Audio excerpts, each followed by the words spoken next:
The A-Mill complex buildings, which include the National Historic Landmark A-Mill building, the South Mill Cleaning House, Warehouse 1, which we now call the South Mill, and the red tile elevator were actually built at 3 separate times. The A-Mill building was done first in 1881.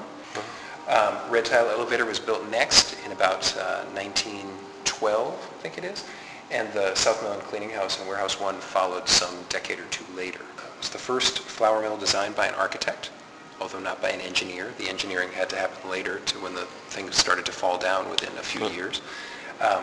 And it was the largest flour mill in the world by production volume. It set records for how many barrels of flour it could produce in a day, with shifts working almost continuously. This was when Minneapolis was right at the top of the pile when it came to flour production. Right. Who was the architect?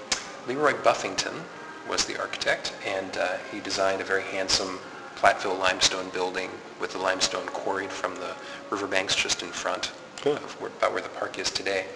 I mentioned the engineering. The famous buttresses on the back of the building, as well as the building's distinctive sag in 2 different directions in the front, started almost immediately.